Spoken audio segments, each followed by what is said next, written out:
Episode 741।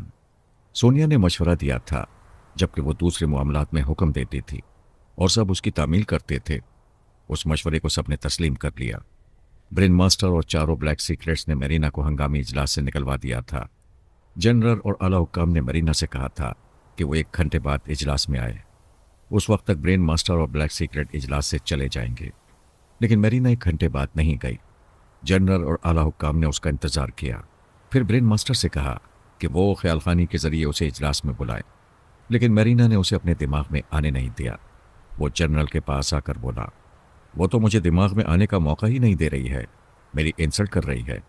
General ने कहा, brain master, ये ना भूलो कि हमने भी उसकी इंसल्ट की है।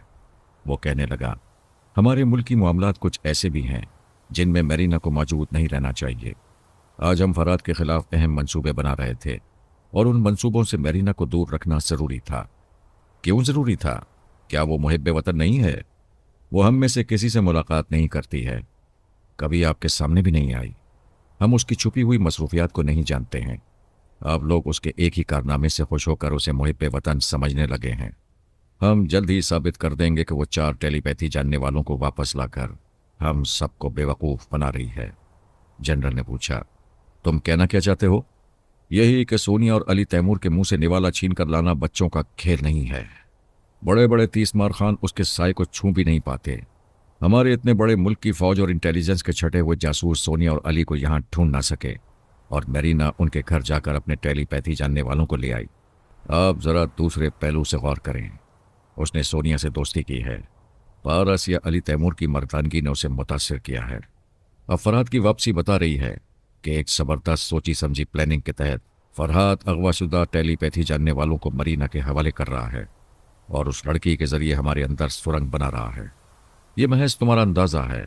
मैं इस पहलू पर गौर करूंगा और तुम अपने दावे के मुताबिक इसे साबित करो। ब्रेन मास्टर वहां से चला गया। जनरल ने रिसीवर उठाकर उस शख्स के नंबर डायल किए जो मेरीना का नुमाइंदा बनकर इजलास में शरीक रहा था, और मेरीना उसकी ज़बान से इजलास में बोला करती थी। जनरल ने राब्ता कायम होने पर कहा, मैं जनरल बोल रहा हूँ। क्या मेरीना तुम्हारे पास आई थी या आने वाली है? सर, मेरीना ने अपना कोई प्रोग्राम नहीं बताया है। वो जब भी आए उससे कहो मुझसे बराह रास्त तुम्हारे जरिए गुफ्तगू करे। उसने रिसीवर रखकर आला हुक्काम और दूसरे फौजी अफसरान से कहा, यह मेरीना और ब्लैक सीक्रेट की आपस की दुश्मनी हमारे मुल्क में नाकाबिल तलाफी नुकसान पहुंचाएगी। एक हाकिम ने कहा, हम सब इसी तशवीश में मुब्तला हैं। दूसरे हाकिम ने कहा, ब्लैक सीक्रेट अपनी बरतरी कायम रखने के लिए मेरीना को किसी तरह भी मुल्क का दुश्मन साबित कर सकते हैं, और मेरीना ब्लैक सीक्रेट की पूरी टीम को नाअहल साबित करने के लिए फरहाद से और सोनिया से दोस्ती कर सकती है।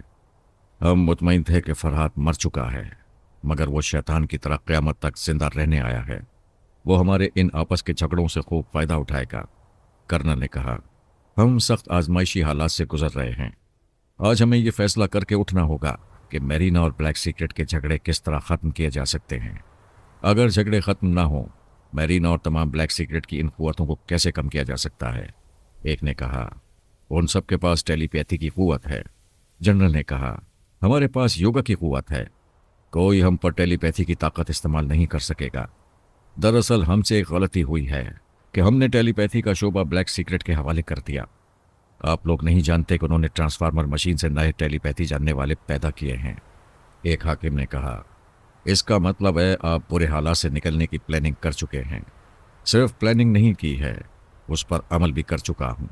अभी थोड़ी देर में मिलिट्री ऑपरेशन के मुतालिक इत्तला मिलने वाली है। जहाँ ट्रांसफार्मर मशीन है वहाँ फौज का कब्जा हो रहा है। इजलास में ये बातें हो रही थीं। दूसरी तरफ ब्रेन मास्टर उस इजलास से निकलकर कार की पिछली सीट पर बैठकर कहीं जा रहा था। रास्ते में एक ब्लैक सीक्रेट ने ख्याल खानी के जरिए कहा, ब्रेन मास्टर, फौज ने ट्रांसफार्मर मशीन पर कब्जा कर लिया है। वहां से हमारे खास पहरेदारों को हटा दिया गया है। ब्रेन मास्टर ने ड्राइवर से कहा, गाड़ी रोको और वापस चलो, मुझे वहीं पहुंचा दो जहां से लाए हो।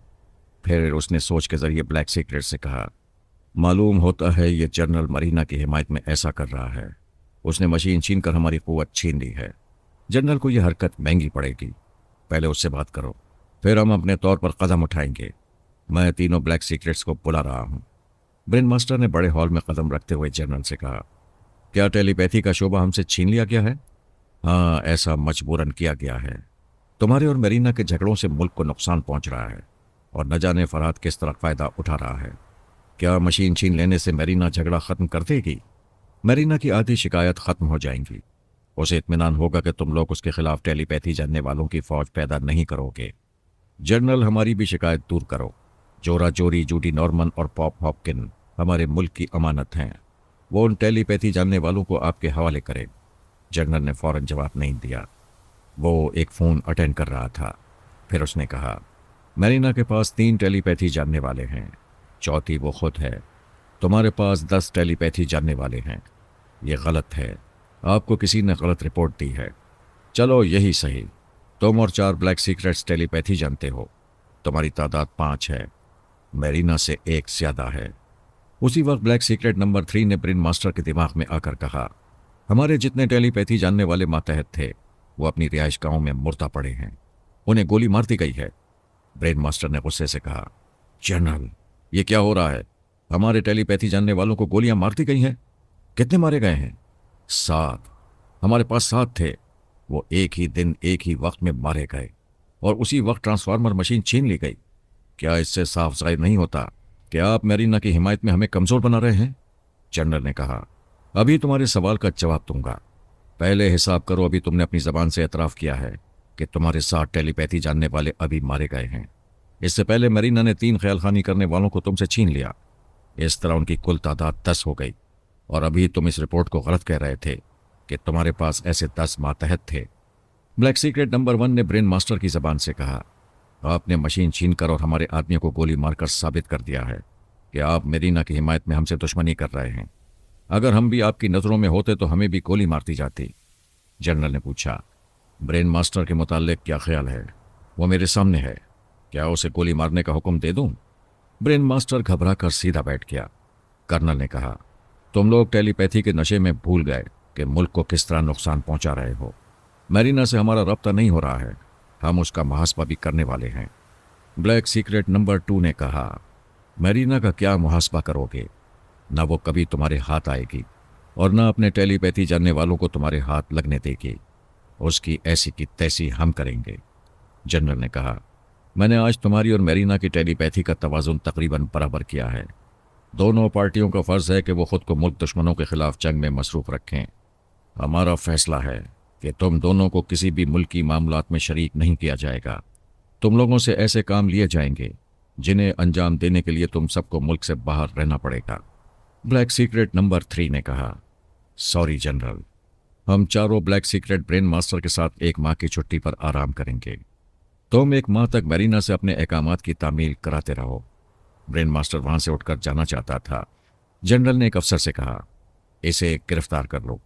4 मुसल्लह फौजियों ने ब्रेन मास्टर के आगे पीछे आकर उसे घेर लिया। ब्लैक सीक्रेट नंबर 4 ने कहा, जनरल, इसे छोड़ दो वरना तुम्हें दुनिया छोड़कर जाना होगा। जनरल ने हिकारत से कहा, क्या तुम फौज के जनरल को अहमक समझते हो? क्या तुम्हें यकीन है कि जब तुम चारों ट्रांसफार्मर मशीन से गुजरने वाले थे उस वक्त तुम्हारे नाम और पते मिलिट्री इंटेलिजेंस के चीफ ने नोट नहीं किए थे और तुम सबकी तस्वीरें हमारे रिकॉर्ड में नहीं हैं? अगर यह खुशफहमी है तो अपनी अपनी रिहाइशगाह के बाहर झांक कर देखो। तुम सब फौज के मुहासरे में हो। जनरल थोड़ी देर खामोश रहा, फिर आला हुक्काम से बोला, वो चारों अपने ब्रेन मास्टर के साथ 1 माह की छुट्टी पर जा रहे थे। मैं उन 5 को ट्रांसफार्मर मशीन से गुजार कर पहले की तरह आम इंसान बना दूंगा। यूं हमेशा के लिए उनकी टेलीपैथी की छुट्टी हो जाएगी। फौजी जवान ब्रेन मास्टर को गिरफ्तार करके ले गए। एक आला हाकिम ने कहा, आपने एक तरफ से टेलीपैथी की इजारादारी ख़त्म कर दी, तमाम टेलीपैथी जानने वालों को भी ख़त्म कर रहे हैं, लेकिन मेरीना को अपने काबू में लाना दुश्वार होगा। जनरल ने कहा, मैं कोशिश करूंगा कि मेरीना खुद हमारे सामने हाजिर हो जाए और हमारे तरीक़ेकार के मुताबिक काम करे। अगर उसने इनकार किया तो कोई फ़र्क नहीं पड़ेगा। आइंदा ट्रांसफार्मर मशीन के ज़रिए मैं सिर्फ एक टेलीपैथी जानने वाला पैदा करूंगा। सिर्फ एक? एक से क्या होगा? फराद अली तैमूर एक ही है और वो एक आज तक नाकाबिल शिकस्त है। टेलीपैथी जानने वालों की फ़ौज पैदा करने से मसाइल हल नहीं होते बल्कि उलझनें बढ़ जाती हैं। आप उसे एक टेलीपैथी जानने वाले के मुताल्लिक बताएं जो पैदा होने वाला है। जनरल ने पूरे हॉल पर एक नज़र दौड़ाई, फिर कहा, यहाँ सब अपने हैं और सभी हसास दिमाग रखने वाले हैं। कोई दुश्मन किसी के दिमाग में आकर अभी मेरी बातें नहीं सुनेगा।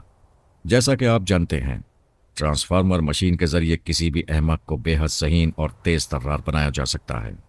सबने हाँ के अंदाज में सर हिलाया। जनरल ने कहा, मैं इस बार मशीन से एक नया फरहत अली तैमूर पैदा करूंगा। प्लास्टिक सर्जरी के जरिए वो फरहाद का हम शक्ल बनेगा। हमने चंद ऐसे जहीन मक्कार और चालबाज लोगों का इंतखाब किया है जिनकी ये तमाम सलाहियतें उस नए फरहाद में मुंतकिल की जाएंगी। एक ने पूछा, क्या ज़रूरी है कि उसे फरहाद का हम शक्ल बनाया जाए? दूसरे हाकिम ने कहा, मैं समझ गया। फरहाद की पूरी फैमिली को नए फरहाद के जरिए धोखा दिया जाएगा और अगर मंसूबा कामयाब रहा तो असल फरहाद जहन्नुम में पहुंचेगा और हमारा फरहाद उसकी फैमिली का सरबरा बन जाएगा। जनरल ने कहा, सोनिया, पारस और अली तैमूर इतने नादान नहीं हैं कि नए फरहाद के फरेब में आ जाएं। मेरी प्लानिंग कुछ और है। अचानक फरहाद के मंजर आम पर आने से मास्क मैन और तंजीम वाले कुछ दहशतज़दा भी हैं और परेशान भी। हमारा फरहाद दूसरे ममालिक में वारदातें करेगा और बदनाम असल फरहाद होता रहेगा। टेलीफोन की घंटी बजने लगी। एक फौजी अफसर ने रिसीवर उठाकर कहा, दूसरी तरफ की बातें सुने। फिर माउथपीस पर हाथ रखते हुए जनरल से कहा, सर, मेरीना का नुमाइंदा कह रहा है कि वो हमारे इजलास में आना चाहती है। जनरल ने कहा, तुम उसे अपने दिमाग में बुलाओ। 1 मिनट के अंदर ही मरीना ख्यालखानी के जरिए हाजिर हो गई। अफसर की जबान से बोली, आप हजरात ने मुझे 1 घंटे में आने को कहा था, लेकिन मैं एहतजाजन नहीं आई। जनरल ने कहा, हम तुम्हारी अना को समझते हैं, लेकिन आप ब्रेन मास्टर और चारों ब्लैक सीक्रेट्स की धानली को नहीं समझ पा रहे हैं। मैं नादान बच्चा नहीं हूं। मरीना ने कहा, यह मैं क्या सुन रही हूं? मेरे मुल्क को शैतानों से निजात मिल गई है। मैं बहुत खुश हूं। जनरल, बेशक आप ज़हीन और मामला फ़हम हैं। आप सही वक्त पर सही कदम उठाते हैं। आपने मुझे बहुत बड़ी उलझन से निजात दिलाई है। तुम्हारी उलझन क्या थी? यही कि अगर मैं आप लोगों की नज़रों में ज़्यादा अहमियत हासिल कर लेती, मेरे ज़्यादा हिमायती होते, तो ब्रेन मास्टर और चारों ब्लैक सीक्रेट दुश्मनों की झोली में चले जाते, दर पर्दा तंजीम वालों का साथ देते, या बहुत ज़्यादा अहमियत हासिल करने के लिए फरहाद अली तैमूर की टीम में शामिल हो जाते। जनरल ने कहा, तुम्हारी ये उलझन दूर हो चुकी है। अब अपने ख्याल खानी करने वालों का हिसाब दो। ब्रेन मास्टर की जलालत से संताना मर चुका है। तुम्हारे पास अब 3 टेलीपैथी जानने वाले होंगे। वो हंसते हुए बोली, मैं खुशखबरी सुनाती हूँ। वार्नर हैक, जे मॉर्गन, केनी पॉल, मिकी मैथ्यू, शेल्पा और मार्टिन रसल मुझे वापस मिल रहे हैं। ताज्जुब है, इतनी शानदार कामयाबियां कैसे हासिल कर रही हो? अपनी हिकमत अमली से। मैंने पारस से दोस्ती की, फिर सोनिया और फरहाद मेरे दोस्त बन गए। हमारे दरमियान एक समझौता भी हुआ है। कैसा समझौता? ये कि मैं अपने ख्याल खानी करने वालों को अपने मुल्क और कौम की भलाई के लिए इस्तेमाल करूंगी और उनसे दूसरे मुल्कों और कौमों को नुकसान नहीं पहुंचाऊंगी। जनरल ने कहा, मरीना, तुम सियासत के मैदान की खिलाड़ी नहीं हो। ये बात मोटी सी अकल में भी आ सकती है कि हम मशरिक़ वस्ता में दूसरे ममालिक को दहशतज़दा करने और अपने दबाव में रखने के लिए तंजीम वालों को ताकतवर न बनाते रहते, तो ये ममालिक तेल की दौलत से और आपस के इत्तेहाद से दुनिया की सबसे बड़ी ताकत बन जाते। अब फरहाद की चालबाजी देखो। वो तुमसे कहेगा कि तंजीम वालों की पुष्टपनाही न की जाए। मरीना ने कहा, इसमें गलत क्या है? आप तंजीम वालों को इतना सर पर क्यों चढ़ाते हैं? फिर तंजीम वालों के तमाम गोल्डन ब्रेन्स को ख़त्म करने वाली दुश्मनी भी की थी। ये क्या पॉलिसी है कि दोस्ती और दरपर्दा दुश्मनी? तंजीम वालों से भी दोस्ती और दरपर्दा दुश्मनी, इसे सियासत कहते हैं। सोनिया और फरहाद तमाम गोल्डन ब्रेन्स का खात्मा ना करते तो हम कर देते, क्योंकि गोल्डन ब्रेन्स की पॉलिसियां तंजीम वालों को हमारे मुकाबले में सुपर पावर बना रही थीं। हम तंजीम वालों को सगी औलाद की तरह सब कुछ दे सकते हैं, लेकिन उसे सुपर ताकत बनकर अपने मुकाबले पर नहीं आने देंगे। आप दूसरे ममालिक को तरक्की करने क्यों नहीं देते? तरक्की करने देते हैं। पुख्ता सड़कें, आसमान से बातें करने वाली इमारतें बनाने, अपने मुल्कों में कारें, टीवी, वीसीआर, कंप्यूटर और जदीद टेक्नोलॉजी का तमाम सामान खरीदने और बनाने का मौका देते हैं। हमारे ज़ेर साया रहकर दूसरे ममालिक ने बड़ी तरक्की की है। ये तो तरक्की ना हुई, ये दूसरी कौमों को ऐश व इशरत में डबोने की साजिश है। फरहाद ऐसी बातों के खिलाफ है। तुम फरहाद की ज़बान से ना बोलो। हमारी कौम की बेटी बनकर सोचो और समझो। तुम्हें सिर्फ अपने मुल्क और अपनी कौम को दूसरों से बरतर रखना है, और अपनी बरतरी कायम रखने के लिए तमाम ममालिक को कमतर बनाकर रखना ज़रूरी है। मैं अपने मुल्क की भलाई करते हुए और बरतरी कायम रखते हुए दूसरे मुल्कों से भी इंसाफ कर सकती हूँ। मैं फिर समझाता हूँ, ये मुमकिन नहीं है। बरतरी का मतलब है दूसरों से अफजल और बुलंद होना, और अफजल उसी वक्त हो सकते हैं जब दूसरा कमतर और कमज़ोर हो। हुकूमतें इसी उसूल पर कायम रहती हैं कि हुक्मरान शहजोर रहे और बाकी कमज़ोर और मजबूर रहा करें। एक आला हाकिम ने कहा, मैरीना, हम तुम्हारे बुजुर्ग हैं, सियासत के पुराने खिलाड़ी हैं। तुम सियासी पेचीदगियों में ना उलझो। हम टेलीपैथी जानने वालों को जिस तरह इस्तेमाल करना चाहें इस्तेमाल करने दो। वो कहने लगी, मेरे बुजुर्ग आप लोग मेरे टेलीपैथी जानने वालों को तंजीम वाले मुल्क भेजना चाहते थे। उन दिनों मेरा फराज से कोई समझौता नहीं हुआ था। मुझे यकीन था कि तंजीम वाले मुल्क में मेरे आदमी फरहाद के हाथों मारे जाएंगे। मैं उनकी हराम मौत नहीं चाहती थी। फिर तंजीम वालों को सर चढ़ाने वाली बात थी, इसलिए मैंने अपने आदमियों को वहां भेजने से इनकार कर दिया था। मैं आइंदा भी जायज़ और नाजायज़ बातों को समझने के बाद अपने ख्याल खानी करने वालों को इस्तेमाल करने का फैसला करूंगी। जनरल ने कहा, बात समझ में आ गई। तुम अपना एक अलग रास्ता इख्तियार कर रही हो। वो कहने लगी, हाँ, रास्ता अलग ज़रूर है, लेकिन यह मुझे मेरे मुल्क के मफादात की तरफ ले जाता है। मैं तुमसे बहस नहीं करूंगा। हर मुहिब वतन को यह हक पहुंचता है कि वो अपने तौर पर मुल्क व कौम की खिदमत करे। ठीक है, तुम अपने मामलात में आज़ाद हो, लेकिन वक्तन फ़वक्तन अपने काम की रिपोर्ट देती रहो। हमें तुम्हारी ज़रूरत होगी तो तुम्हारे नुमाइंदे के ज़रिए कॉल करेंगे। वैसे तुम्हारा फ़र्ज़ है कि तुम 24 घंटों में दोबारा हमसे रब्ता रखो। हम में से किसी के दिमाग में भी कोड वर्ड्स अदा करके आ सकती हो। मैं आपकी मर्ज़ी के मुताबिक रब्ता रखूंगी। इजाज़त दीजिए, रात को किसी वक्त रब्ता होगा। Okay, goodbye. फौजी अफसर ने सांस रोक ली, फिर सांस लेते हुए बोला, वो जा चुकी है। एक हाकिम ने जनरल से कहा, आपने ब्रेन मास्टर और 4 ब्लैक सीक्रेट जैसे बेलगाम घोड़ों को काबू में कर लिया। इस लड़की को लगाम देना नजर नहीं आ रहा है। जनरल ने कहा, बेशक वो शुबा अपने मुल्क की वफादार है। पहले उसे फराद के तिलिस्म से निकालना होगा, फिर यह खुद ब खुद काबू में आ जाएगी। मेरा ख्याल है आज की ये मीटिंग बर्खास्त की जाए। वो सब अपनी अपनी जगह से उठने लगे।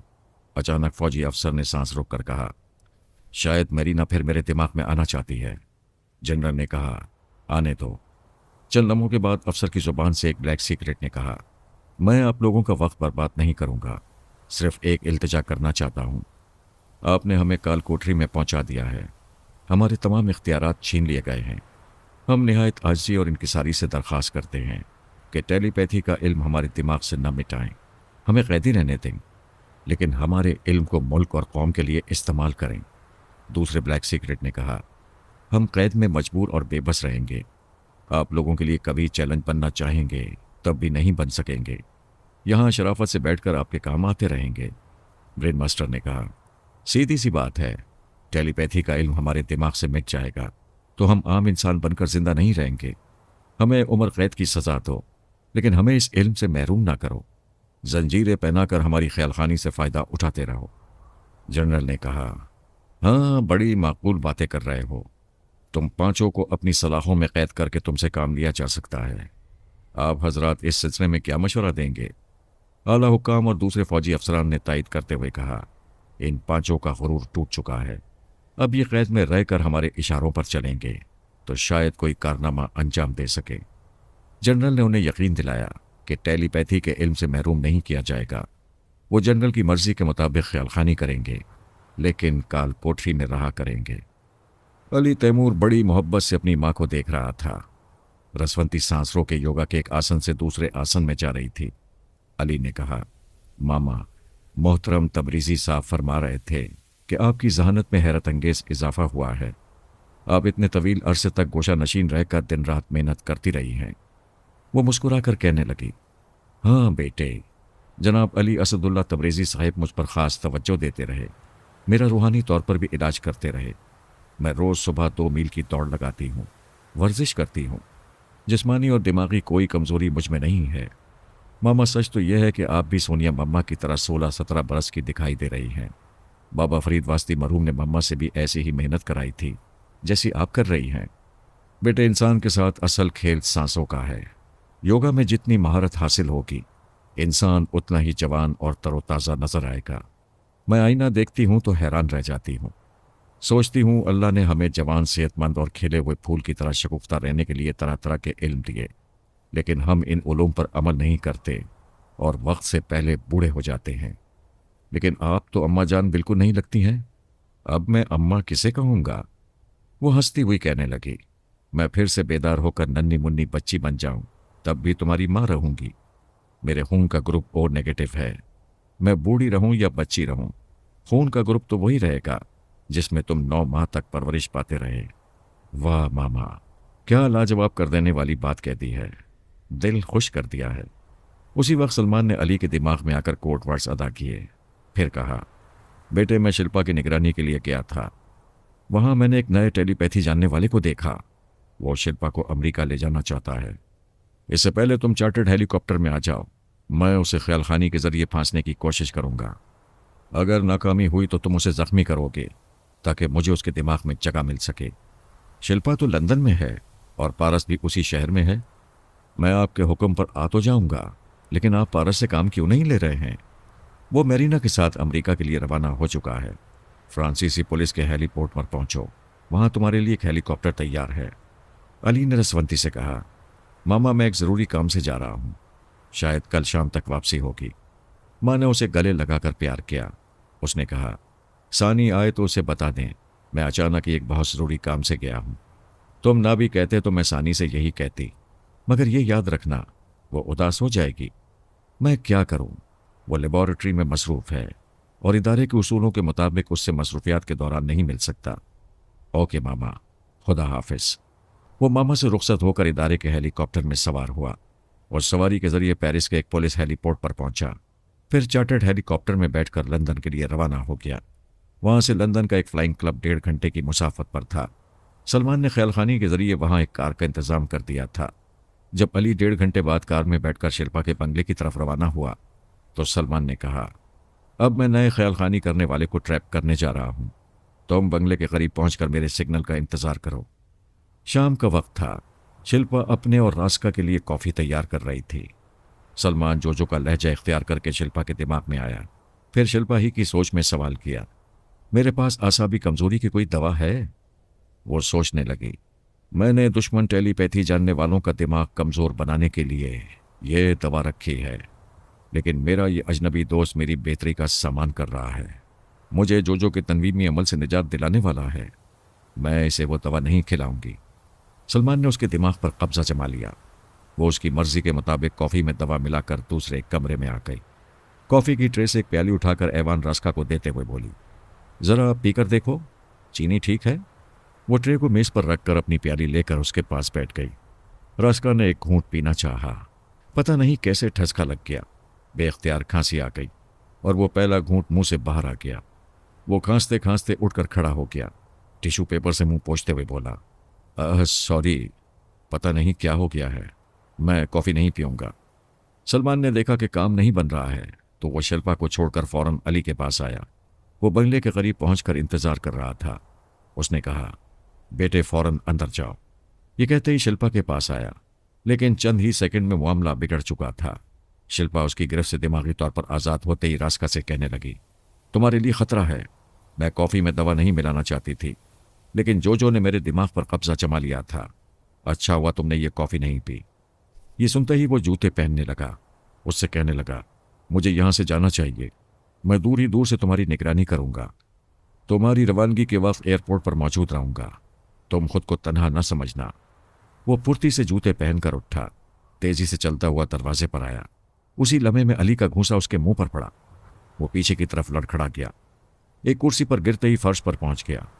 वो अच्छा खासा सेहतमंद था, बेहतरीन फाइटर भी था, लेकिन ऐसा फौलादी हाथ पहली बार खाया था। आंखों के सामने तारे नाचने लगे थे। फिर भी वो संभल कर मुकाबले के लिए खड़ा हो गया। अली ने कहा, बड़े बेशरम हो, एक हाथ खाने के बाद भी अपने अंजाम से इनकार कर रहे हो। कौन हो तुम? मेरे कोई भी होने से क्या फ़र्क पड़ेगा? तुम शिल्पा को ट्रैप करने आए थे। मैं तुम्हें ट्रैप करने आया हूँ। सीधी तरह दिमाग में आने दो। उसने अचानक अली पर छलांग लगाई। अली ने उसे दोनों हाथों पर रोक कर पूछा, इस तरह क्यों उछल रहे हो? उसने धक्का दिया। रास्का पीछे दीवार से आकर टकरा गया। फिर पलटकर बंगले के अंदरूनी हिस्से की तरफ भागने लगा। पिछले दरवाजे से निकलकर बाउंड्री वॉल फलांग कर गली में दौड़ने लगा। वो बुरी तरह परेशान हो गया था, क्योंकि अली भी उसके साथ दौड़ता जा रहा था और कहता जा रहा था, हम 2 भाई हैं, बचपन से दौड़ते आ रहे हैं।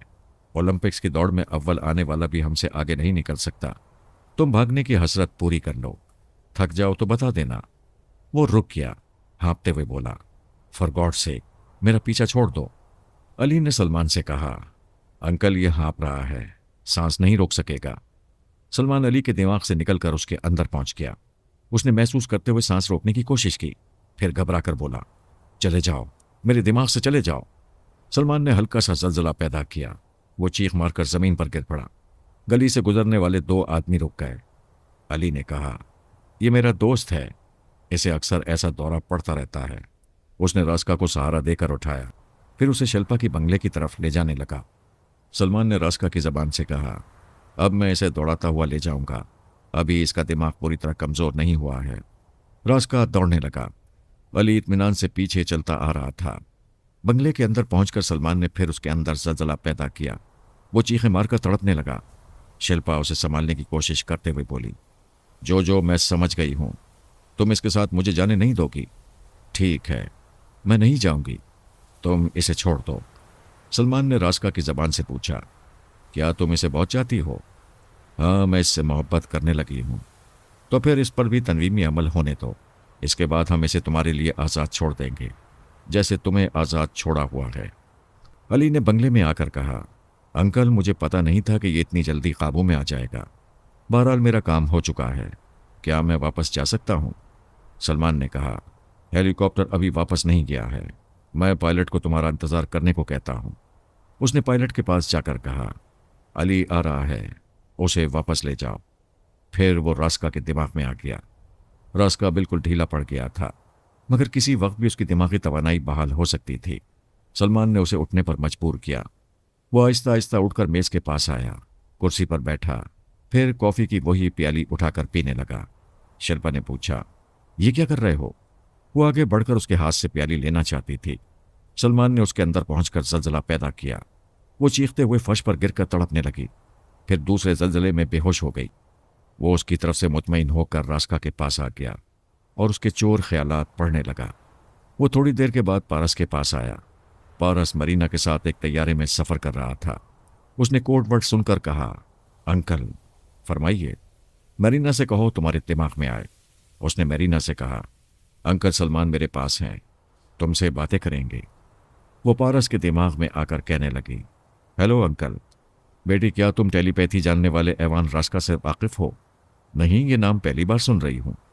ब्लैक सीक्रेट ने तुम्हें तलाश करने के लिए रास्का को भेजा था। उसे तुम न मिली, शिल्पा मिल गई, लेकिन इससे पहले कि वो उसको ट्रैप करता, मैंने उसे असाबी कमजोरी में मुब्तला कर दिया है। अंकल इसका मतलब है एक और ख्याल खानी करने वाला हाथ आ गया है। हाँ, और ये तोहफा हमारी बेटी के लिए है। मेरे दिमाग में आओ, मैं तुम्हें उसके पास पहुंचाना चाहता हूँ, फिर तुम जो बेहतर समझो उसके साथ सलूक करना। सलमान ने उसे ऐवान रस्का के दिमाग में पहुंचा दिया। वार्नर हैक जजीरा यूटोया में महफूज था। बड़े आराम से किसी अंदेशे के बगैर जिंदगी गुजार रहा था। तमाम टेलीपैथी जानने वालों में वही एक खुशनसीब था जो बड़े इत्मीनान से जिंदगी गुजार रहा था। ऐसा इसलिए था कि वो बेखौफ व ख़तर जिंदगी गुजारने के उसूलों पर अमल कर रहा था। सबसे पहली बात यह कि वो मगरूर और बददिमाग नहीं था। दूसरों को छोटा बनाकर खुद बड़ा नहीं बनना चाहता था। उसे सारी दुनिया पर हुकूमत करने का भी शौक नहीं था। अगर वो चाहता तो कम अज़ कम इस जजीरे के मालिक यार बख्तियार को टेलीपैथी की चक्की में पीस कर वहाँ का मालिक और हुक्मरान बन सकता था। अगर वो जजीरे का हुक्मरान बन जाता तो बड़े ममालिक के सरबराहों की नज़रों में आ जाता। ये वार्नर हैक की जहानत थी कि उसने खुद को किसी तरह भी जाहिर नहीं किया था। तंजीम वालों को टेलीपैथी की ज़रा सी भी भिनक मिल जाती तो वो जजीरे का फ़ौरन ही मुहासरा कर लेते और फिर वार्नर हैक का भी वही अंजाम होता जो जॉन गाउदी, जे मॉर्गन और पापा डोक का हो रहा था। जॉन गाउदी और वार्नर हैक आपस में अच्छे दोस्त थे।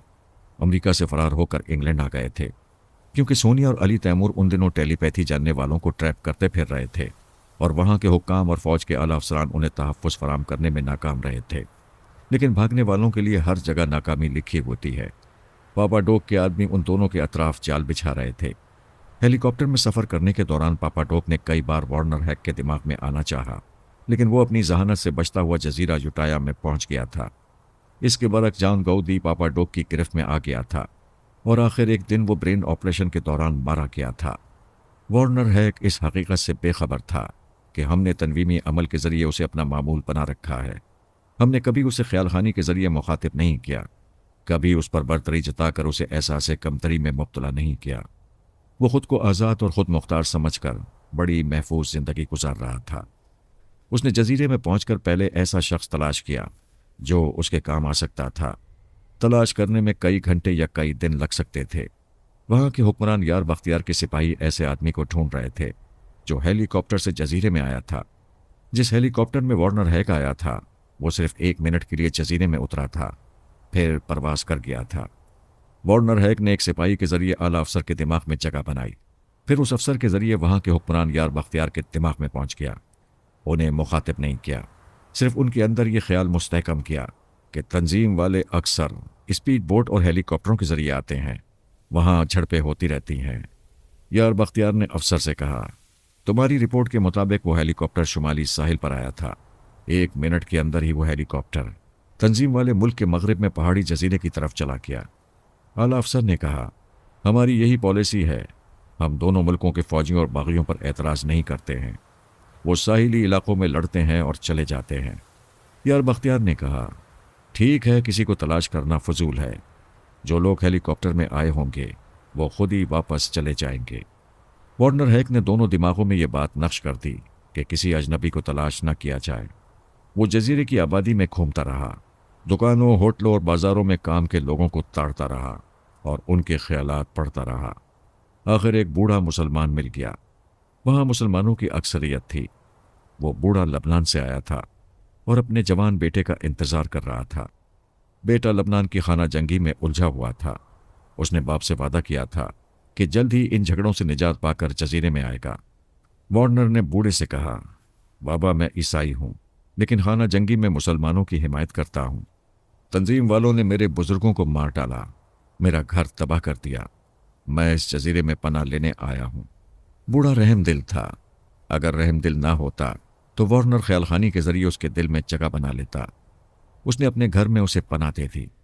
महल्ले में मशहूर कर दिया कि उसका भतीजा लबनान से आया है और बेटा भी आने वाला है। वार्नर को समझाया कि वो कुछ अरसे तक वहां मुसलमान बनकर रहे, फिर कहीं जाकर अपना ठिकाना बना ले। वार्नर का भी ख्याल था कि जल्द ही वहां से चला जाएगा, लेकिन वो ख्यालखानी के जरिए देख रहा था कि किस तरह उसका साथी जॉन गाउदी तंजीम वालों की कैद में रहकर मारा गया है। दूसरे टेलीपैथी जानने वाले भी सुकून से नहीं थे। या तो दुश्मनों के हत्थे चढ़कर जिल्लत की मौत मरते थे या खतरात से दो चार होते रहते थे। वो कुछ दिनों तक एक आम आदमी की तरह जिंदगी गुजारता रहा। फिर ऐसा हुआ कि पड़ोस के एक घर में चोरी हो गई। पड़ोसी ने वार्नर पर इल्ज़ाम लगाया कि वो आधी रात के बाद घर के बाहर टहल रहा था। टहलने का महज बहाना था। उसने मौका पाते ही घर में घुसकर अलमारी से $10,000 चुरा लिए। वार्नर ने कहा, पिछली रात मुझे नींद नहीं आ रही थी, इसलिए घर से बाहर खुली फजा में अच्छा लग रहा था। अपने घर के सामने टहलने वाले लोग चोर नहीं होते। पड़ोसी की बेटी हमायला ने कहा, पापा आप किसी पर शुबा कर सकते हैं, लेकिन सबूत के बगैर उसे चोर कहकर बदनाम नहीं कर सकते। बाप ने कहा, मैं अच्छी तरह जानता हूं तू इस जवान की हिमायत क्यों कर रही है। इससे आंखें लड़ाई हैं। मैंने शाकिर से तेरी शादी के लिए 10,000 जमा किए थे। तू हमेशा शाकिर से नफरत करती है। मुझे शुबा है कि तूने ही अपने यार से मिलकर ये कार्रवाई की है ताकि ये शादी ना हो सके। हमायला वार्नर को दिल से चाहने लगी थी और ये चाहत की ताली दोनों हाथों से बज रही थी। वो लड़की वार्नर के दिल में समा गई थी। पहली बार उसे देखकर सोचता रहा, ये इतनी अच्छी क्यों लगती है। दर्जनों लड़कियां उसकी जिंदगी में आई थीं, लेकिन हमायला की तरह दिल से नहीं लगी थीं। फिर उसने चुपके चुपके हमायला के चोर ख्यालात पढ़े तो पता चला वो सिर्फ सूरत ही से नहीं, सीरत से भी खूबसूरत है। उसे दिल से चाहने के बावजूद वो उससे दूर रहने की कोशिश करता था। सोचता था कोई मुनासिब मौका देखकर इस जजीरे से चला जाएगा, लेकिन जजीरे के मशरक में तंजीम वाला मुल्क था और शुमाल में लबनान की खाना जंगी जारी रहती थी। जुनूब और मगरिब की तरफ जाना चाहता तो तवील बहरी सफ़र का कोई जरिया नहीं था। बहरहाल उसने पड़ोसी से कहा, तुमने मुझ पर इल्ज़ाम लगाया, कोई बात नहीं, लेकिन इतने महल्ले वालों के सामने अपनी बेटी को भी इस चोरी में शरीक कर रहे हो। तुम्हें ऐसी बातें करते हुए कुछ तो शर्म आनी चाहिए। एक औरत ने कहा, यह तो सच है कि हिमायला शाकिर से शादी नहीं करना चाहती। मैं एक औरत हूँ, इस लड़की की नज़र पड़ती हूँ। यह तुम्हें चाहती है। वार्नर वहाँ राशिद जमाल के नाम से पहचाना जाता था। एक नौजवान ने पूछा, जमाल सच बताओ, क्या तुम हिमायला से मोहब्बत नहीं करते हो। वार्नर ने हमायला को देखा। वो शर्मा रही थी। सरेआम मोहब्बत का इकरार करने का मतलब यह होता है कि वो हमायला को अपने नाम कर रहा था, और जब उसे छोड़कर जाता तो वो उसके नाम से बदनाम होती रहती। उस प्यार करने वाली का दिल टूट जाता। वो इकरार नहीं करना चाहता था, इनकार भी नहीं करना चाहता था। उसने कहा, यहां किसी से मोहब्बत करने का मसला नहीं। चोरी का इल्जाम मुझ पर और हमायला पर लगाया गया है। मुझे थोड़ी मोहलत दी जाए, मैं असल चोर को आप तमाम लोगों के सामने ले आऊंगा। हमायला के बाप ने कहा, मैं सिर्फ 1 घंटे की मोहलत दे सकता हूं, इसके बाद हाकिम के पास जाकर फरियाद करूंगा। वार्नर मकान के अंदर आ गया। उसे शुबा था कि यह शाकिर की हरकत हो सकती है। हमायला ने उसके मुंह पर कह दिया था कि वो मर जाएगी, उस शराबी जुआरी से शादी नहीं करेगी। शाकिर ने शायद तौहीन बर्दाश्त नहीं की होगी, उसे वार्नर के साथ बदनाम करने के लिए चोरी की होगी। वो शाकिर के दिमाग में पहुंचा तो तस्दीक हो गई। वो मकान से बाहर आ गया। महल्ले के लोग वापस से आ रहे थे। उसने आवाज दी, मेरी माओ, बहनों और भाइयों, रुक जाओ, मैं अभी आप लोगों के सामने चोर को पेश करूंगा। तमाम मर्द, औरतें और बच्चे बूढ़े वापस आने लगे। वो कहने लगा, आप लोगों से मेरी एक दरखास्त है। मैं दोनों हाथ सीने पर रखकर आंखें बंद करूं तो आप भी मेरी तरह सीने पर हाथ रखकर आंखें बंद कर लें और सिर्फ 2 मिनट के लिए खुदा को याद करते रहें। 3रा मिनट शुरू होने से पहले वो चोर यहां हाजिर हो जाएगा। सबने हैरानी से एक दूसरे को देखा। एक ने पूछा, आंखें बंद करने और खुदा को याद करने से चोर कैसे आ जाएगा? दूसरे ने मजाक उड़ाने के अंदाज में कहा, अगर 2 मिनट तक खुदा को याद करने से चोर पकड़ा जाए तो पुलिस की जरूरत नहीं रहेगी।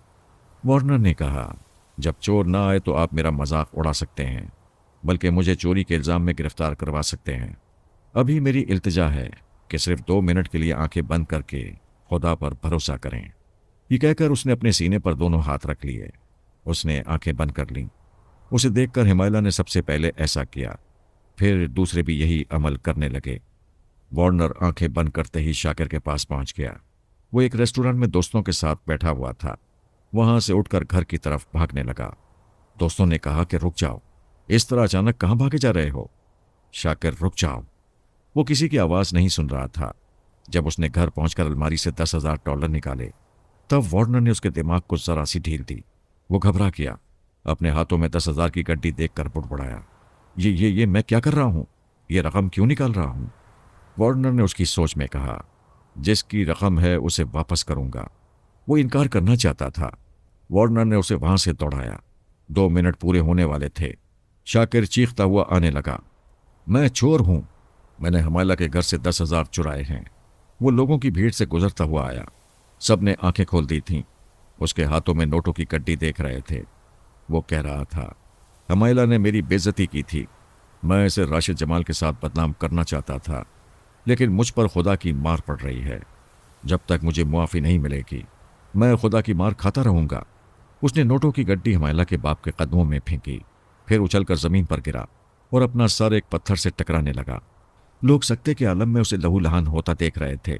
वार्नर ने कहा, लोगों, इसे मुआफ कर दो वरना ये मर जाएगा, इसी तरह सर टकराता रहेगा। एक औरत ने कहा, मैंने इसे मुआफ किया। हमायला के बाप ने कहा, मैंने भी इसे मुआफ किया। फिर सभी उसे बुलंद आवाज से मुआफ करने लगे। वार्नर ने उसके दिमाग को आज़ाद छोड़ दिया। सर टकराने का अमल रुक गया। वो एक तरफ जमीन पर गिर पड़ा। वार्नर ने अपने मकान में आकर दूर खड़ी हुई हमायला को देखा, फिर दरवाज़ा बंद कर लिया। महल्ले की औरतें और मर्द दरवाजे पर आकर दस्तक देने और कहने लगे, राशिद जमाल, तुम खुदा के नेक बंदे मालूम होते हो, हमने तुमसे गुस्ताखी की है, हमें मुआफ़ कर देना। वार्नर ने अंदर से कहा, खुदा सबको मुआफ़ करता है, जब भी कोई गलती करो तो खुदा से मुआफ़ी मांगा करो। अब जाओ और मुझे तन्हा छोड़ दो। वो एक एक करके चले गए। आखिर में दरवाजे के पास हमायला की आवाज़ सुनाई दी, जमाल, मैं बोल रही हूँ। हाँ, मैं सुन रहा हूँ। तो फिर सुनो और दिल से सुनो। मैं तुमसे मोहब्बत करती हूँ और ज़िंदगी की आखिरी सांस तक तुम्हारे ही नाम से जिंदा रहूंगी। एक हसीन लड़की अपनी ज़बान से चाहत का इज़हार करे तो चाहने वाले को कुल कायनात मिल जाती है। वार्नर सोच में पड़ गया। हमायला उसके दिलो दिमाग पर छा रही थी। वो उसे मोहब्बत से हासिल करना चाहता था, लेकिन धोखा नहीं देना चाहता था, और वो उसे मुसलमान समझकर धोखा खा रही थी। वो दिल पर जबर करते हुए बोला, हमायला, मैं तुम्हारे काबिल नहीं हूं। तुम बहुत अजीम इंसान हो, ये क्यों नहीं कहते कि मैं अच्छी नहीं हूं, तुम्हारी शरीक हयात बनने के काबिल नहीं हूं? मैं सच कहता हूं, तुम बहुत हसीन हो, तुम्हारे सीने में मोहब्बत भरा दिल है, तुम्हारी सूरत और सीरत का तकाजा है कि तुम्हें ऐसा जीवन साथी मिले जो कभी तुम्हारा साथ ना छोड़े। मैं तो खाना बदोश हूं, आज यहां कल न जाने कहा। तुम्हारे साथ मैं भी खाना बदोश बन जाऊंगी। तुम मुझे सारी जिंदगी आजमाना, यहां तन्हा छोड़कर जाओगे तो मरते दम तक तन्हा रहूंगी, कोई दूसरा शख्स मेरी जिंदगी में नहीं आ सकेगा। वो चली गई। वार्नर उलझन में पड़ गया। रात हुई तो बूढ़े से बोला, अंकल आपने मुझे पनाह दी है, मुझे एक इस्लामी नाम देकर अपना बेटा बनाया है, आपने मुझ पर एतमाद किया है। मैं एक मुसलमान लड़की को धोखा देकर आपके एतमाद को ठेस नहीं पहुंचाना चाहता। इससे पहले कि हमायला का दिल टूटे, मैं उसे अपनी असलियत बता देना चाहता हूं। बेटे, हमायला से साफ कह दो कि शादी नहीं करोगे, असलियत ना बताओ। मैं उस मोहब्बत करने वाली लड़की के मजबूत इरादों को खूब समझता हूं। मैंने इनकार किया तो वो फिर कभी शादी नहीं करेगी, किसी दूसरे को अपनी जिंदगी में आने नहीं देगी। तुम उसके दिल का हाल और उसके इरादों को कैसे जानते हो? मैंने उसकी शदीद मोहब्बत से अंदाजा लगाया है। नहीं बेटे, तुम्हारे अंदर कोई गैबी ताकत है, वो तुम्हें आइंदा पेश आने वाली बातों से आगाह करती है। आज तुमने कहा था कि 2 मिनट के अंदर चोर हाजिर हो जाएगा, और वो सचमुच हाजिर हो गया था। मैं नहीं जानता कि मेरे अंदर कोई गैबी ताकत है, मैं सिर्फ इतना जानता हूं कि मुझे खुदा पर पुख्ता भरोसा है। मैं बुरे वक्त उसे आंखें बंद करके याद करता हूं, वो माबूद मेरी मदद कर देता है। तो फिर खुदा पर भरोसा करो और हमायला की सलामती और भलाई के लिए दुआ मांगो। दुआ मांगने से पहले अपने आप को समझो कि तुम उससे कितनी मोहब्बत करते हो। वो तुम्हारे साथ जीना और मरना चाहती है। तुम्हारा दिल क्या कहता है? तुम्हें किसके साथ जीना और मरना चाहिए? हमायला के साथ मुझे जीना है। हमारे दरमियान मजहब आ गया है, और मैं जानता हूं वो मेरी मोहब्बत में जान दे देगी, लेकिन ईमान नहीं देगी। और तुम? मैं भी यही सोचता हूं। आबा व अजदाद के ज़माने से ईसाई हूं। हमायला के लिए दुनिया छोड़ सकता हूं, लेकिन मजहब नहीं छोड़ सकता। फिर इसी में बेहतरी है कि हमायला को अपनी असलियत बता दूं। दूसरे दिन उसने हमायला को साहिल पर मुलाकात करने के लिए कहा। वो शाम को वहां आ गई। वार्नर ने उसके साथ रेत पर चलते हुए कहा, मैंने तुम्हें समझाने की कोशिश की, लेकिन तुम ये समझना नहीं चाहती कि मैं तुम्हारे काबिल नहीं हूं। मैं समझना नहीं चाहती। तुम जानती हो मैं कौन हूं? एक अजीम इंसान हो। हाँ, इंसान जरूर हूं, लेकिन मुसलमान नहीं हूं। वो चलते चलते रुक गई। उसे बेयकीनी से देखते हुए बोली, क्या मुझसे पीछा छुड़ाने के लिए मुसलमान होने से इनकार कर रहे हो? तुमसे पीछा छुड़ाने के लिए नहीं, तुम्हारी बेहतरी के लिए सच कह रहा हूं। उसे फिर भी यकीन नहीं आ रहा था। वो अपनी रुदात सुनाने लगा। उसने उसे सब कुछ बता दिया, सिर्फ टेलीपैथी का इल्म छुपा गया। वो चकराने के अंदाज में रेत पर बैठ गई, फिर रोने लगी। वो चुपचाप समंदर को देखता रहा। ऐसे वक्त आंसू पोंछना चाहो तो और बहते हैं। उसने जी भरकर उसे रोने दिया।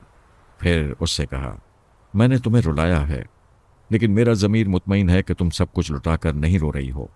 मैंने तुम्हें धोखा खाने से पहले हकीकत से आगाह कर दिया है।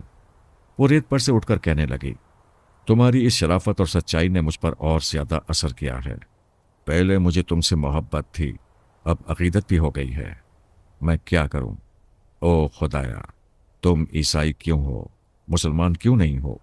उसके पास कोई जवाब नहीं था। उसी वक्त हेलीकॉप्टर की आवाज सुनाई दी। दोनों ने उधर देखा। आसमान पर हेलीकॉप्टर और समंदर में स्पीड बोट्स दौड़ती दिखाई दे रही थी। फिर ऊपर से फायरिंग होने लगी। वार्नर हमायला का बाजू पकड़कर खींचता हुआ एक तरफ दौड़ने लगा। 2 स्पीड बोट्स वाले भी हेलीकॉप्टर की तरफ फायरिंग कर रहे थे। वो दोनों एक बड़े से पत्थर के पीछे आ गए। हेलीकॉप्टर से मेगाफोन के जरिए कहा जा रहा था, हथियार फेंक दो और बोट्स किनारे पर ले जाओ। वार्नर ने वो आवाज़ तवज्जो से सुनी। ये वार्निंग बार बार दी जा रही थी। वो वार्निंग देने वाले के दिमाग में पहुंच गया। उसकी सोच ने बताया कि वो तंजीम वालों का हेलीकॉप्टर है, और स्पीड बोट्स में जो लोग हैं उनका ताल्लुक ईसाई मलेशिया से है। वार्निंग देने वाले ने मेगाफोन रख दिया और एक हैंड ग्रेनेड निकालकर उसकी चाबी दांतों में दबाई। फिर चाबी निकालकर स्पीड बोट्स पर वो बम फेंकना चाहता था, लेकिन न फेंक सका। वार्नर ने उसके दिमाग को जकड़ लिया। फिर दूसरे लम्हे में एक जोरदार धमाका हुआ। हेलीकॉप्टर के परखचे उड़ने लगे। स्पीड बोट्स वाले खुशी से नाचने लगे। लोग घरों से निकल कर आ रहे थे और हेलीकॉप्टर के टुकड़ों को फजा में उड़ते हुए और समंदर की गहराई में डूबता देख रहे थे। स्पीड बोट्स वाले किनारे पर आ गए। वार्नर हमैला के साथ पत्थर के पीछे से निकल आया। 2 स्पीड बोट्स में 6 आदमी थे। वो हथियार उठाए हुए रेत पर चलते हुए जजीरे की औरतों और मर्दों को देख रहे थे।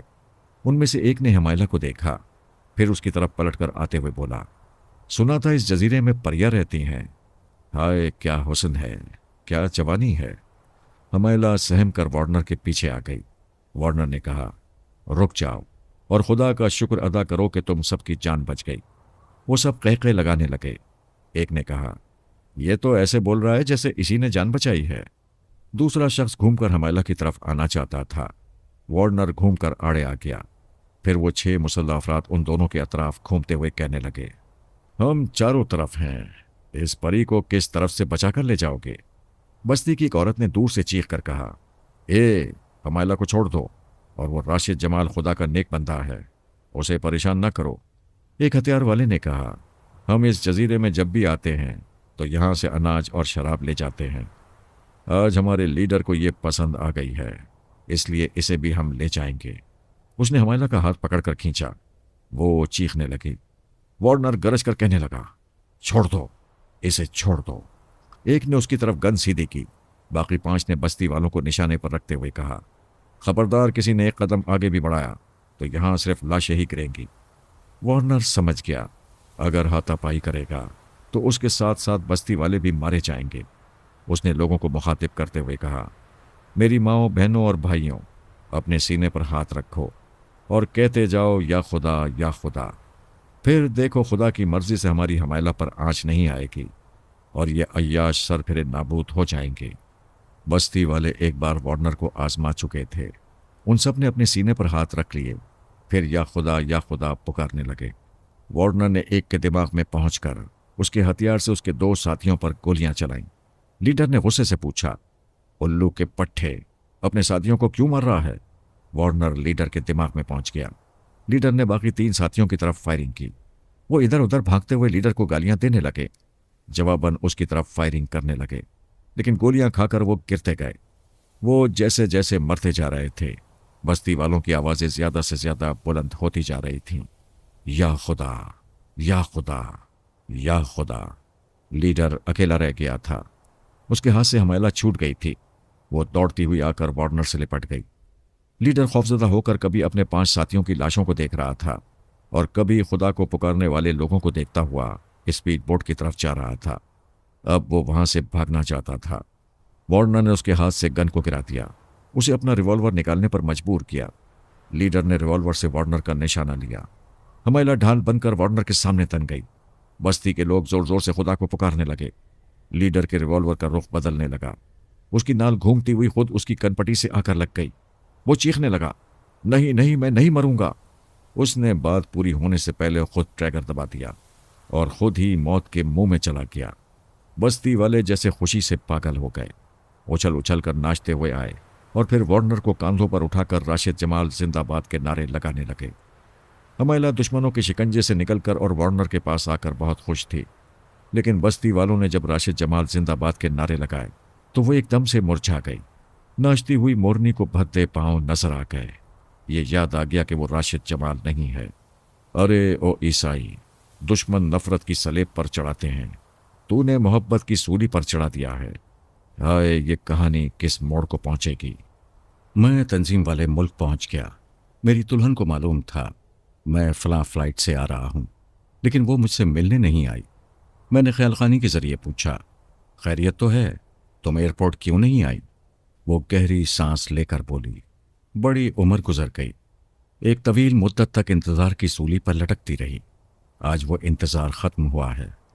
आज पहली बार मैंने दुल्हन का सिंगार किया है। पाकिस्तानी रस्म व रिवाज के मुताबिक सुर्ख जोड़ा पहना है, नाक में नथ और बदन पर जेवरात सजाए हैं। मैं आईने में देखकर खुद को नहीं पहचान रही हूं। मेरी जान, तुम मुझे तड़पा रही हो। मैं मजबूरी बता रही हूं कि एयरपोर्ट क्यों ना आ सकी। पाकिस्तानी दुल्हन को देखकर तंजीम वाले कुत्तों की तरफ पीछे पड़ जाएंगे।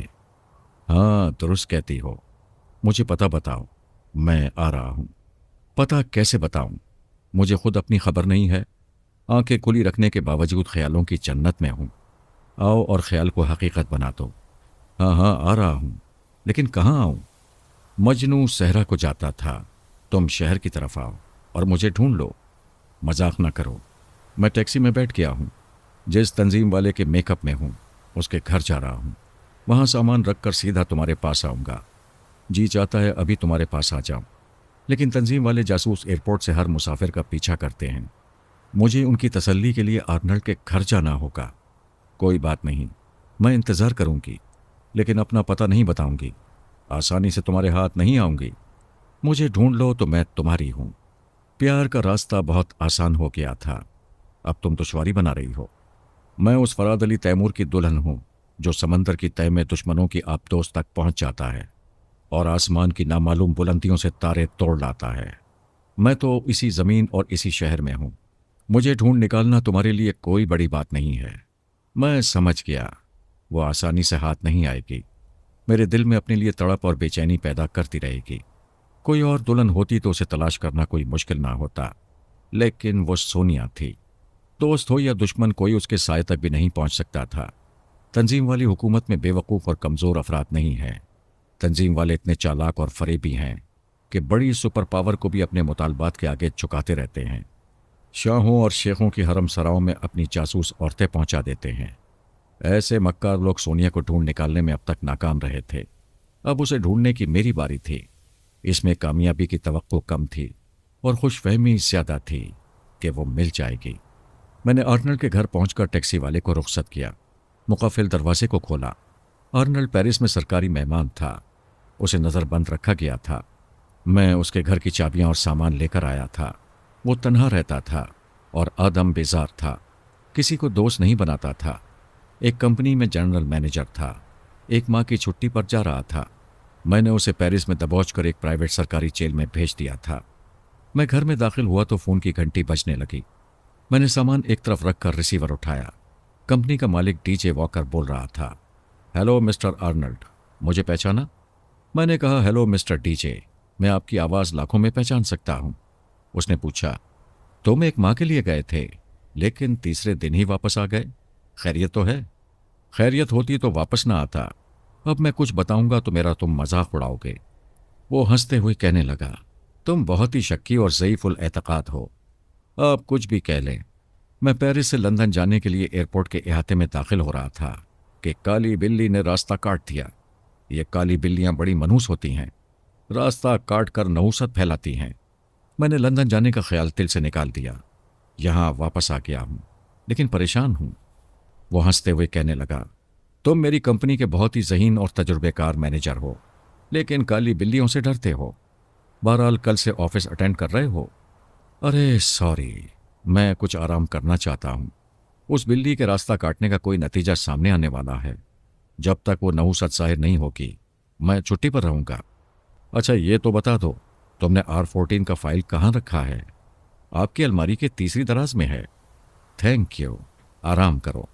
परेशानी कम हो जाए तो मुझसे मुलाकात कर लेना। दूसरी तरफ से रिसीवर रख दिया गया। कंपनी के मालिक वॉकर के सामने मेज के दूसरी तरफ इंटेलिजेंस के दो जासूस बैठे हुए थे। डीजे ने उठकर अलमारी का तीसरा दराज खोला। उसमें से एक जासूस दूसरे रिसीवर से मेरी बातें सुन चुका था। डीजे ने तीसरी दराज से R14 की फाइल निकालकर जासूस के सामने रखते हुए कहा, वो 100% आर्नल्ड है। मैं उसकी एक एक आदत को और उसके मिजाज को समझता हूँ। सैकड़ों फाइलों के नाम, नंबर और उनके रखने की जगह को खूब जानता है। दोनों जासूस मुतमईन होकर रुखसती मुसाफा करके चले गए। मैं अपनी जगह हाजिर होकर उस घर को अंदर से अच्छी तरह देखने लगा। वहाँ की हर चीज़ को देख लिया कि कौन सी चीज़ कहाँ रखी हुई है। मैंने सोनिया को बताया कि किस तरह मेरे मुतालिक इंक्वायरी हो रही है। उसने कहा, होशियार रहो। तंजीम वालों को पूरा यकीन है कि निकाह पढ़वाने के बाद तो मेरे पास ज़रूर आओगे, इसीलिए इस मुल्क में हर आने वाले के पीछे जासूस लगे हुए हैं। बेहतर है कुछ दिनों तक मेरे पास आना भूल जाओ। मैंने कहा, सारी दुनिया मेरे पीछे पड़ जाए और दुश्मन रास्ते की दीवार बन जाएं, फिर भी तुम्हारे पास ज़रूर आऊँगा और आज ही रात आऊँगा। वो मुस्कुराने लगी। मैंने वहाँ से ख्यालखानी की परवाज़ की, फिर जनरल डायर के दिमाग में पहुँच गया। तंजीम वाली हुकूमत और फ़ौज में अहम तब्दीलियाँ हुई थीं। चंद आला हुक्काम और फ़ौज के आला अफसरान योगा के माहिर थे।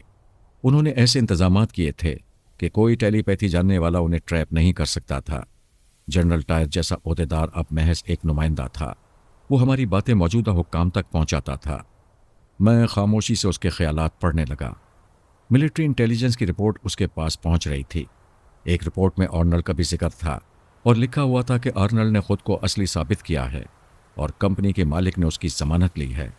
यानी अब मुझ पर शुबा नहीं किया जा रहा था और मेरे पीछे रहने वाले जासूस अब दूसरी फ्लाइट के मुसाफिरों को चेक करने गए थे। जनरल की सोच ने बताया कि वो मौजूदा हुक्मरानों से कभी टेलीफोन के जरिए रब्ता करता है और कभी उनके इजलासों में यूं शरीक होता है कि कोई उसके सामने नहीं आता। वो हुक्काम टीवी स्क्रीन पर नजर आते हैं, यानी गोल्डन ब्रेन्स के तरीक़ों पर रब्ता करते और गुफ्तगू करते हैं। वो आजकल सोनिया के मुतालिक राय कायम कर रहे थे कि वो पूरे मुल्क में कहीं नहीं है, यहाँ से जा चुकी है। 3 माह का अरसा कुछ कम नहीं होता। इस अरसे में पुलिस और फौज के जवानों ने और सुराग रसानों ने उसे घर घर तलाश किया था, किसी फर्द को नहीं छोड़ा था। हर एक से उसकी शनाख्त पूछी थी।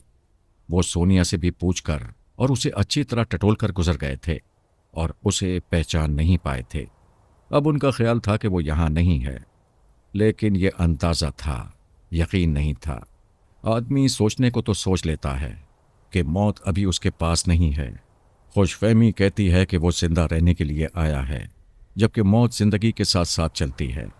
आदमी सोता है तब भी उसके सराहने चाकती रहती है।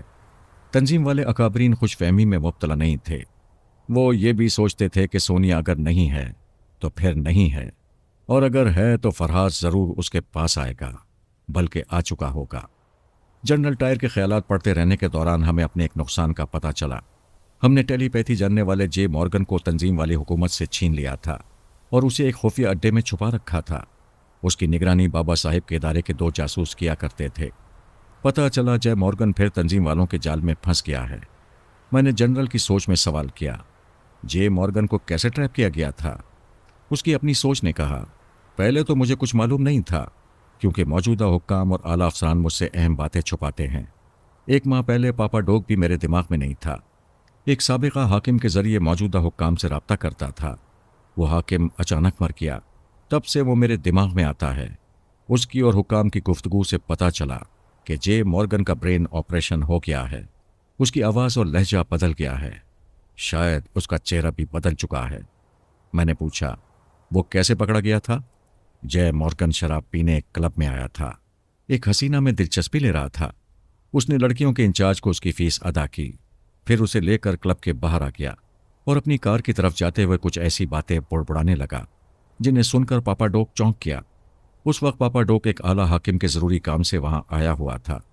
वो मॉर्गन को बदले हुए चेहरे के बाइस पहचान न सका, लेकिन दिमाग में पहुंचकर उसकी असलियत मालूम कर ली। जनरल से ये बातें मालूम करते ही मैं बाबा साहिब के इदारे के एक जासूस के दिमाग में आकर कहने लगा, मैं फरहाद बोल रहा हूँ। वो सलाम करते हुए कहने लगा, जनाब, मैंने टीवी स्क्रीन पर आपको एक शख्स की ज़बान से बोलते सुना था। आपकी वापसी पर सारी दुनिया हैरान है। मेरी बातें रहने दो, ये बताओ मॉर्गन कहाँ है? जनाब, वो हमारे लिए दर्द सर बना हुआ था, फिर भी हम उसे खुश रखने की कोशिश करते थे। किसी खतरे के वक्त उसे तहखाने में पहुंचा देते थे, फिर उसे ऊपर ले आते थे, लेकिन वो बंगले की 4 दीवारी में रहते रहते बेजार हो गया था। कई बार बाहर जाने की जिद कर चुका था। हमारे रोकने टोकने के बाइस एक शाम अचानक कहीं चला गया। हम उसे आज तक तलाश कर रहे हैं, लेकिन उसका कहीं सुराग नहीं मिला। मैं जनरल के दिमाग में वापस आ गया। दरअसल मॉर्गन के मामले में हमने कोताही की थी। हमें चाहिए था कि हम उसे तंजीम वाले मुल्क से निकालकर फ्रांस के किसी शहर में पहुंचा देते। वहां वो कैनीपार और मिक्की मैथ्यू की तरह महफूज रहता, लेकिन हम दिन रात मुख्तलिफ मामलात में मसरूफ़ रहे और मॉर्गन को दूसरी जगह मुंतकिल करने का मामला हमेशा कल पर टालते रहे। गोया हमने उसे ज़्यादा अहमियत नहीं दी। अब वो दुश्मनों के साए में पहुंचकर अहम हो गया था। कोई चीज़ गुम हो जाए तो इतना दुख नहीं होता, लेकिन वो दूसरे के हाथ लग जाए तो बर्दाश्त नहीं होता। मॉर्गन के उधर जाने से दुश्मन की क़ुव्वत में इजाफा हो गया था। मैं बड़ी देर तक जनरल के ख्यालात पढ़ता रहा था। उसके दिमाग से एक नुकसान की इत्तला मिली थी, लेकिन एक फ़ायदा भी पहुंच गया। मैं उसके दिमाग से वापस आना चाहता था। उसी लम्हे एक अजनबी की बातें सुनाई थीं। वो जनरल से कह रहा था, हेलो मिस्टर डायर, मैं आला हुक्काम और ज़िम्मेदार फ़ौजी अफसरान से ज़रूरी गुफ्तगू करना चाहता हूँ।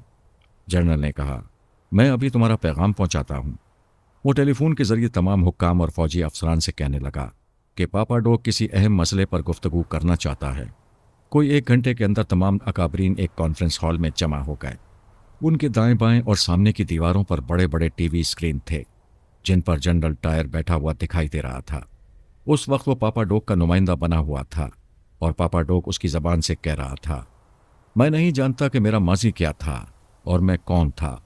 आप लोगों ने बताया कि मैं आबाओ अजदाद के ज़माने से तंजीम वाला हूँ और तंजीम वाला मुल्क मेरा वतन है। एक ज़रा तवक्कुफ से वो फिर कहने लगा, ये भी मालूम हुआ कि मैं मौत के मुंह में जा रहा था। आप लोगों ने मेरी जान बचाई और मुझे ये नई ज़िंदगी दी और नई ज़िंदगी देकर मौत का यह पैगाम भी सुनाया कि एक सोनिया नाम की औरत मेरी जान की दुश्मन है। इसी तरह फरहाद नामी एक शख्स भी मुझे मार डालना चाहता है। ये सोनिया और फरहाद अभी एक दूसरे से दूर हैं, लेकिन जब ये एक दूसरे से मिलते हैं, एक जगह पहुंच जाते हैं, तो फिर उन्हें किसी की मौत बनने से कोई नहीं रोक सकता। फौज के एक आला अफसर ने कहा, हम उन दोनों को कभी एक जगह इकट्ठा नहीं होने देंगे। पापा डोक ने कहा, सॉरी सर, मैं आपकी बातों पर भरोसा नहीं कर सकता क्योंकि आज तक आपके छटे हुए सुराग रसां सोनिया तक नहीं पहुंच पाए। अब अपनी नाकामी को छुपाने के लिए यह ख्याल किया जा रहा है कि वो इस मुल्क से चली गई है। वो तमाम आला ओहदेदारान स्क्रीन पर नज़र जमाए हुए थे। वो कह रहा था, आप ही लोगों ने मुझसे कहा था कि वो मुझे जान से मार डालने की कसम खा चुकी है। फिर कसम खाने वाली क्यों जाने देगी? आप लोगों के बयान के मुताबिक वो गज़बनाक औरत है और वो औरत कसम पूरी किए बगैर नहीं जाएगी। इंसान बड़ी बड़ी तदबीरें सोचता है, उन पर अमल भी करता है। योगा के माहिर फौजी अफसरान ने यकीनन पापा डोग की हिफाजत के लिए सख्त इंतजामात किए होंगे, लेकिन पापा डोग को तहफ़्फ़ुज़ फराहम करने और दावा करने वाले एक ज़बरदस्त गलती कर रहे थे। आखिर इंसान थे, गलती हो ही जाती है। वो बेचारे अपनी अपनी आवाज़ मुझे सुना रहे थे।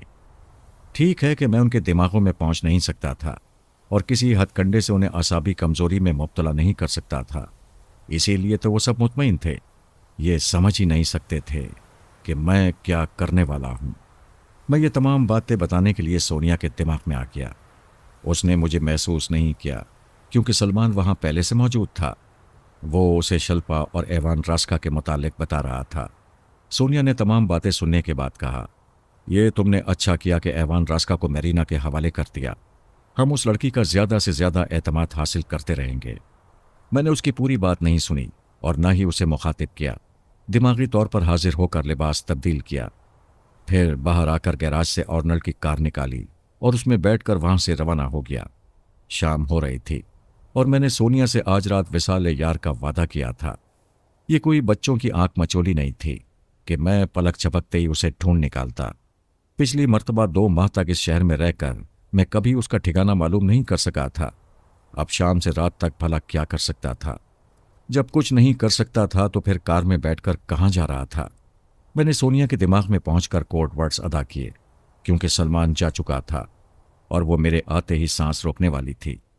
उसने मजाक उड़ाने के अंदाज में पूछा, जी दूल्हा साहब, क्या कर रहे हो? अपनी दुल्हन के पास आ रहा हूं। वो हंसते हुए कहने लगी, पुलिस रात से भी गुजर कर आओगे तो मुझ तक नहीं पहुंच पाओगे, लेकिन तुम्हारा तो दिल कह रहा है कि मैं पहुंच जाऊंगा, इसीलिए बदन पर अभी तक सुर्ख जोड़ा और जेवरात सजे हुए हैं। जी नहीं, दुल्हन इसलिए बनी हुई हूं कि मेरा दूल्हा शहर में आया हुआ है।